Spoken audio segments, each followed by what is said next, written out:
আসসালামু আলাইকুম। এটি হচ্ছে ধারাবাহিক HTML সিরিজের তৃতীয় পর্ব। আপনি যদি এর আগের দুটি পর্ব মিস করে থাকেন তাহলে আমি আপনাকে রিকোয়েস্ট করব এই ভিডিওর ডিসক্রিপশনে আগের দুটি ভিডিওর লিঙ্ক দেওয়া থাকবে, সেখান থেকে আগের দুটি পর্ব দেখে আসার জন্য।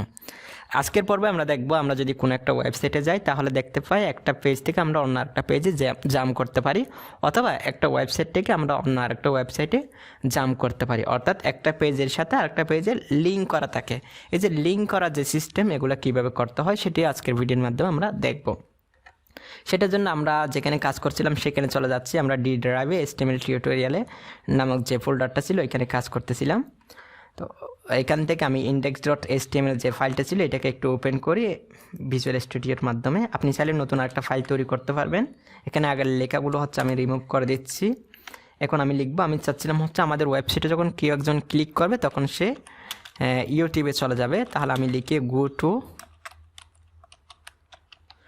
টু ইউটিউব লিখে Ctrl+S দিয়ে সেভ করে যদি আমরা আমাদের এটাকে রান করি তাহলে আমি এখানে ক্লিক করে দেখি ইউটিউবে যাচ্ছে কি না। যাচ্ছে না। কেন যাচ্ছে না? কারণ হচ্ছে আমরা এটাকে এখনও ব্রাউজারের ভাষায় বলে দিই না। ব্রাউজারের ভাষায় যদি আমরা বলতে চাই HTML এর যে মার্কআপ সেটা লিখতে হবে। একটা পেজ থেকে অন্য একটা পেজে যাওয়ার জন্য যে মার্কআপটা আমাদের লিখতে হয়, অথবা একটা ওয়েবসাইট থেকে অন্য আরেকটা ওয়েবসাইটে যাওয়ার জন্য যে মার্কআপটা লিখতে হয় সেটা হচ্ছে অ্যাঙ্কর ট্যাগ। অ্যাঙ্করটা শুরু হয়েছে কি দিয়ে? এ দিয়ে, তাই না? তো সেজন্য আমাদের লিখতে হবে, প্রথমে আমরা গ্রেটার দেন সাইন, তারপর লেস দেন সাইন লিখবো, মাঝখানে হচ্ছে আমরা এটা লিখবো। লিখার পর আমরা জানি কোনো একটা মার্কআপ শুরু করলে হয় না, সেটাকে শেষ করতে হয়।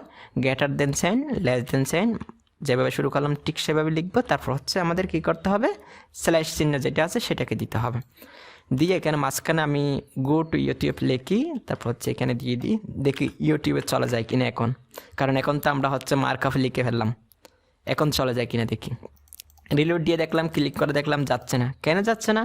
হ্যাঁ, আমরা গো টু ইউটিউব বললাম ঠিকই, কিন্তু গো টু ইউটিউবে যখন ক্লিক করবে তখন কোন ওয়েবসাইটে চলা যাবে অথবা কোন পেজে চলা যাবে সেই লোকেশনটা কিন্তু আমরা বলে দিই নাই। তো সেই লোকেশনটা বলে দেওয়ার জন্য আমাদের যেটি করতে হবে সেটি হচ্ছে, যেখানে আমরা অ্যাঙ্কর ট্যাগটা শুরু করছি সেখানে একটা অ্যাট্রিবিউট লিখতে হবে। অ্যাট্রিবিউট সেটা কি জিনিস? আবার অ্যাট্রিবিউটটা হচ্ছে আপনি যখন কোনো একটা মার্কআপে অথবা কোনো একটা ট্যাগের মধ্যে হচ্ছে যখন আপনি অতিরিক্ত কোনো কিছু যোগ করবেন সেটাকে বলা হয় অ্যাট্রিবিউট। যেমন একটা পেজ থেকে অন্য একটা পেজে যাওয়ার জন্য যে অ্যাট্রিবিউটটা আমাদেরকে লিখতে হয় সেটা হচ্ছে href। একটা অ্যাট্রিবিউট লিখতে হলে আপনাকে মোট 4টা জিনিস লিখতে হয়। প্রথমে অ্যাট্রিবিউটের নাম, তারপর হচ্ছে আপনাকে ইকুয়াল সাইন, তারপর হচ্ছে ডাবল কোটেশন, তারপর হচ্ছে যেই ওয়েবসাইটে যাবে ওই ওয়েবসাইটের লিঙ্কটা আপনাকে সেখানে দিতে হবে, অথবা যে পেজের মধ্যে যাবে সেই পেজের লিঙ্কটা আপনাকে সেখানে দিতে হবে। তাহলে একটা পেজ থেকে অন্য একটা পেজে যাওয়ার জন্য যে অ্যাট্রিবিউটটা আমাদেরকে লিখতে হয় সেটা হচ্ছে href, এটা লিখতে হবে। তারপর হচ্ছে আমি বলছিলাম ইকুয়াল সাইন, তারপর হচ্ছে ডাবল কোটেশন অথবা সিঙ্গেল কোটেশন, যে কোনো একটা দিতে পারেন আপনি চাইলে।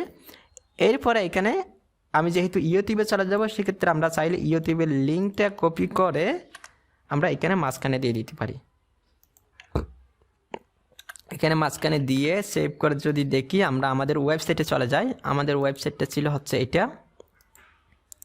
হ্যাঁ, এটাতে যদি আমি চলে আসি, এখন দেখেন একটা হাতের মতো চিহ্ন চলে আসছে। এখন এখানে ক্লিক করলে অটোমেটিক হচ্ছে আমরা ইউটিউবে চলে যাব। দেখেন আমরা কিন্তু অলরেডি ইউটিউবে চলে আসছি।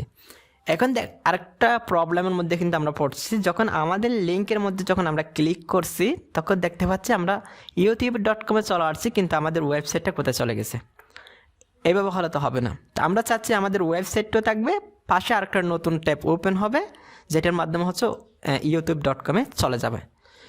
সেটা যদি করতে হয়, আমি আমার যে ওয়েবসাইট সেটাতে ব্যাক আসলাম। এখন যদি এখানে ক্লিক করি তাহলে সরাসরি youtube.com-এ চলে যাবে। তো আমরা চাচ্ছি আমাদের ওয়েবসাইটটাও থাকবে এবং পাশাপাশি হচ্ছে আপনার কি youtube.com-ও চলে যাবে। সেজন্য আরেকটা অ্যাট্রিবিউট আমরা এখানে অ্যাড করতে পারি। অ্যাট্রিবিউটগুলো কোথায় লিখবেন একটু মনে রাখবেন। অ্যাট্রিবিউটগুলো লিখতে হবে হচ্ছে আপনার ট্যাগগুলো যেখানে শুরু হবে, শুরু ট্যাগের মধ্যে হচ্ছে আপনাকে লিখতে হবে, অর্থাৎ মার্কআপটি যেখানে শুরু হবে সেখানেই আপনাকে লিখতে হবে। যেখানে শেষ হবে সেখানে লিখলে কিন্তু কাজ করবে না, সেটা আপনাকে মনে রাখতে হবে। তো আমরা চাচ্ছিলাম হচ্ছে নতুন আরেকটা হচ্ছে ট্যাব ওপেন হবে, সেটার জন্য আপনাকে একটা অ্যাট্রিবিউট লিখতে হবে যেটার নাম হচ্ছে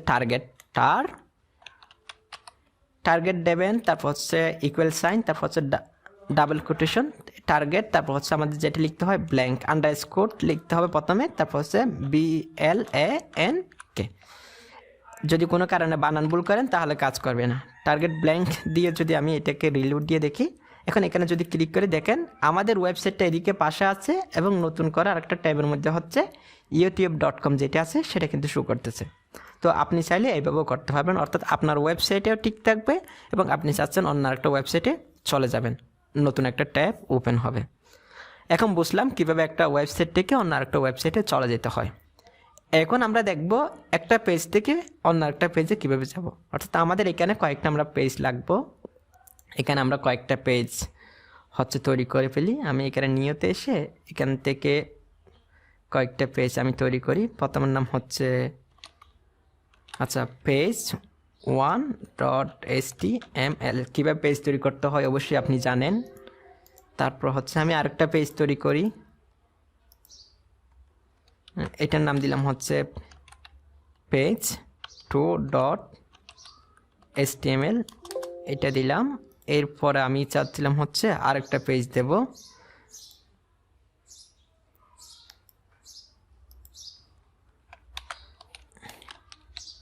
page3.html।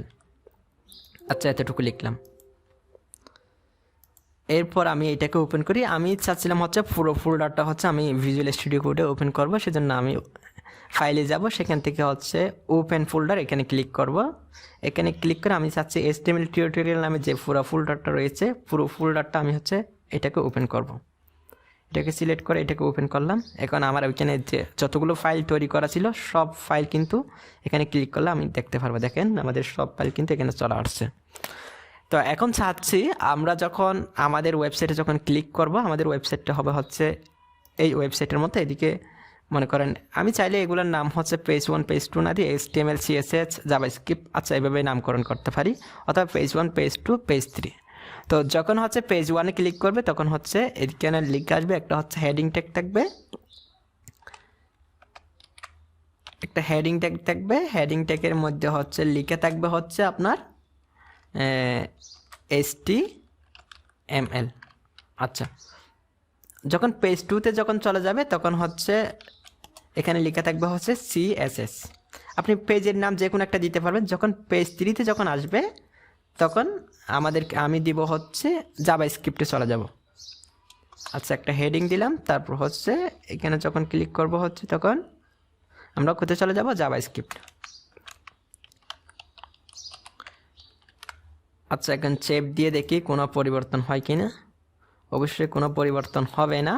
তো তাহলে আমরা চাচ্ছিলাম হচ্ছে আমাদের মেইন পেজটা ছিল হচ্ছে index.html। এইটাতে যখন আপনার হচ্ছে HTML লেখার উপর ক্লিক করবে, আমি এখানে গো টু ইউটিউবের জায়গায় হচ্ছে আমি এখানে দেবো হচ্ছে HTML।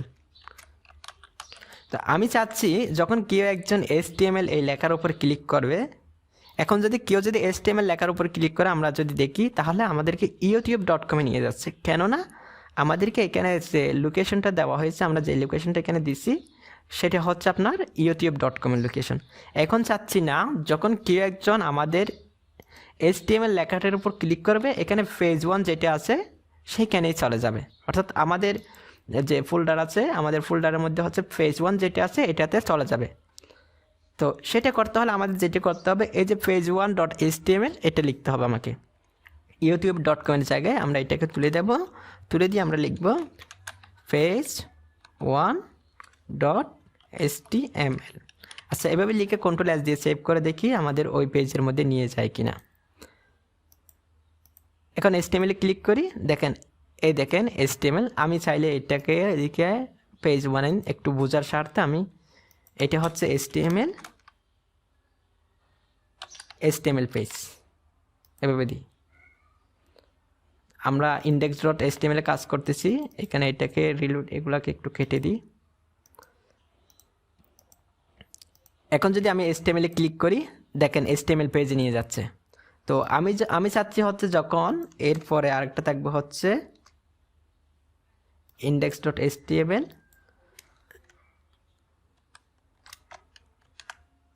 আমি এগুলাকে কপি করলাম, এদিকে পেস্ট করে দিই। আপনি হাতে লিখবেন, কপি পেস্ট করবেন না, যেহেতু আপনি এখনও নতুন এখানে আমি দিব হচ্ছে 2, কোডগুলো হাতে লিখে লিখে করবেন। তারপর এদিকে দিব হচ্ছে আমি 3, এগুলো দিয়ে সেভ করি। তারপর আমি চাচ্ছিলাম এটাতে দিব হচ্ছে CSS, তারপর হবে এটা হবে জাভাস্ক্রিপ্ট। দেখেন আমরা যদি আমাদের ওয়েবসাইটটিতে চলে যাই, এখানে এইভাবে আসছে HTML CSS তারপর হচ্ছে কি জাভাস্ক্রিপ্ট। যখন আমরা HTML এ ক্লিক করব, দেখেন HTML পেজে চলে গেছে। যখন আমরা CSS এ ক্লিক করব, CSS পেজ যেটা আছে সেটাতে চলে গেছে, অর্থাৎ এটা হচ্ছে CSS পেজ। তারপর হচ্ছে এরপরটা হচ্ছে জাভাস্ক্রিপ্ট। এখানে আপনি অনেক কিছু লিখতে পারেন, আপনাকে যে এগুলো লিখতে হবে, আপনি চাইলে হচ্ছে আর কতগুলো ট্যাক্স দেবেন। আমি লরম থেকে লিখে দিচ্ছি, এখানে আপনি কিছু ট্যাক্স লিখে দেবেন। মনে করেন CSS সম্পর্কে কিছু ট্যাক্স লিখে দিলেন, ঠিক আছে। এখন যদি আমি সেভ করি, আমাদের index.html এ আসি, রিলোড দিয়ে দেখি, HTML এ যদি ক্লিক করি তাহলে HTML পেজে চলে যাচ্ছে, CSS এ ক্লিক করলে CSS পেজে চলে যাচ্ছে। আর যদি আমি জাভাস্ক্রিপ্টে ক্লিক করি, দেখেন জাভাস্ক্রিপ্ট নামে যে পেজটা আছে সেটাতে চলে যাচ্ছে। আমাদের এই ওয়েবসাইটটার দিকে যদি আমরা তাকাই, তাহলে এটাতে দেখা যাচ্ছে হচ্ছে যখন আমি এখানে ক্লিক করতেছি তখন হচ্ছে এই পেজে চলে আসতেছে, কিন্তু উপরে হচ্ছে কি এই যে লিঙ্কগুলো হচ্ছে যেমন আছে ঠিক তেমনই থেকে যাচ্ছে। তো তাহলে আমাদের ওয়েবসাইটটা তো আমরা হচ্ছে ঠিক সেভাবে করব, নতুন কোনো পেজ ওপেন হবে না, আমাদের একই পেজের মধ্যে হচ্ছে আপনার নতুন কোনো ট্যাব ওপেন হবে না, একই ট্যাবের মধ্যে হচ্ছে আমাদের লিঙ্কগুলো হচ্ছে শো করবে। কীভাবে দেখেন, অর্থাৎ প্রতিটি পেজে এভাবে থাকবে। আমি এটার নাম দিচ্ছি হচ্ছে হোম পেজ, নিচে কিছু একটা লিখি যেটা index.html, এটার নাম দিচ্ছি হচ্ছে একটা হেডিং দিয়ে, আমি এটাকে দিই হচ্ছে হোম, মনে করেন এটার নাম হচ্ছে হোম পেজ। দেখেন নিচে হচ্ছে হোম পেজ শো করতেছে, তাই না? তো যখন কেউ একজন ক্লিক করবে HTML এর উপর, তখন হচ্ছে কোথায় চলে যাবে, তখন হচ্ছে HTML এ চলে যাবে। যখন CSS এ ক্লিক করবে তখন হচ্ছে CSS এ চলে যাবে। যখন হচ্ছে জাভাস্ক্রিপ্টে ক্লিক করবে তখন হচ্ছে জাভাস্ক্রিপ্টে চলে যাবে। আর এখানে হোম নামে একটা আমি বাটন দেবো, সেটাতে যখন ক্লিক করবে তখন হোম পেজে চলে আসবে। এই ধরনের সিস্টেমগুলো কীভাবে করবো, তো সেটা করতে হলে আপনাকে যেটা করতে হবে সেটার জন্য আমি এখানে যা লিখছি যে লিঙ্কগুলো করা হয়েছে, এখানে আরেকটা আমি লিঙ্ক করতে পারি, সেটা হচ্ছে হোম পেজের জন্য অ্যাঙ্কর ট্যাগ, এটা লিখলাম। তারপর এটার নাম দিচ্ছি হচ্ছে হোম, তারপর আমি হোম পেজের নামটা কি index.html, এটাকে এভাবে দিলাম। এখন দেখেন যখন হোম পেজে আমরা ক্লিক করব তখন হচ্ছে এই index.html থাকবে। যখন এইখানে ক্লিক করব দেখেন HTML পেজে চলে যাচ্ছে, কিন্তু ওগুলো চলে যাচ্ছে, লিঙ্কগুলো থাকতেছে না। তো এখানে যে লিঙ্কগুলো আছে এই লিঙ্কগুলোকে আমি যদি কপি করে পেজ 1-এ দিই, তারপর হচ্ছে Ctrl+S দিয়ে সেভ করব। অবশ্যই আপনাকে সেভ করতে হবে, এটা মাথায় রাখতে হবে, সেভ করতে কিন্তু ভুলবেন না। তো আমি যদি এইটাতে দিই, লিঙ্কগুলো কপি করে Ctrl+S দিয়ে সেভ করলাম। এরপর আমাদের আরেকটা পেজ ছিল হচ্ছে এইটা তো দিলাম একই লিঙ্কগুলো।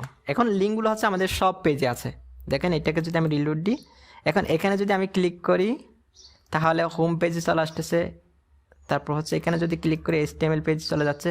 এগুলো ছোটো দেখাচ্ছে কারণ হচ্ছে আমি এদিকে জুম করছিলাম, আপনি চাইলে জুম করে দেখতে পারেন। তো CSS এ যখন ক্লিক করবে দেখা যাচ্ছে হচ্ছে CSS পেজের মধ্যে হচ্ছে আমরা চলে আসতেছি। আর জাভাস্ক্রিপ্টে ক্লিক করলে জাভাস্ক্রিপ্টের যে পেজ সেটাতে চলে আসতে পারতেছি। আমাদের এই লিঙ্কগুলো ঠিক থাকতেছে, দেখেন হোম, তারপর হচ্ছে HTML, তারপর হচ্ছে CSS এ ক্লিক করলে CSS পেজ, তারপর জাভাস্ক্রিপ্ট। তো এই ওয়েবসাইটটি তো এইভাবে কাজ করতেছে। এই ওয়েবসাইটটা দেখতে খুব সুন্দর লাগতেছে, কিন্তু আমাদের ওয়েবসাইটটা দেখতে সুন্দর লাগতেছে না কেন? আমরা যখন CSS শিখব তখন হচ্ছে আমাদের ওয়েবসাইটটাকেও চাইলে এই ওয়েবসাইটের মতো করে আমরা ডিজাইন করে ফেলতে পারবো। আপনি চাইলে আপনার ওয়েবসাইটটাকেও ঠিক সেভাবে অথবা আপনার মন মতো করে আপনি CSS দিয়ে হচ্ছে সেটাকে মেকআপ করে নিতে পারবেন। আর HTML দিয়ে জাস্ট আমরা হচ্ছে একটা ওয়েবসাইটের যে স্ট্রাকচার সেগুলোকে আমরা তৈরি করব। আজান দিচ্ছি অলরেডি। আর তাছাড়া হচ্ছে আমি অলরেডি অ্যাঙ্কর ট্যাগ নিয়ে অনেক কথা বলে ফেলছি। আশা করছি অ্যাঙ্কর ট্যাগ সম্পর্কে অর্থাৎ লিঙ্কিংয়ের যে বিষয়গুলো সেগুলো আপনি বুঝতে পেরেছেন। আর যদি না বুঝে থাকেন তাহলে অবশ্যই কমেন্ট করে জানাবেন আপনার কোথায় প্রবলেম হচ্ছে। সেই প্রবলেমের উপর আমি সামনে ইনশাল্লাহ আপনার জন্য ভিডিও তৈরি করার চেষ্টা করব, অথবা কমেন্টে আপনাকে আমি রিপ্লাই দিয়ে হেল্প করার চেষ্টা করব। তো এর পরবর্তী ভিডিওতে আমরা HTML-এর অন্য কোনো ট্যাগ নিয়ে আলোচনা করব। ততক্ষণ পর্যন্ত আপনারা সবাই ভালো থাকবেন এবং সুস্থ থাকবেন সেই কামনা করে আজকে আমি বিদায় নিচ্ছি। আসসালামু আলাইকুম।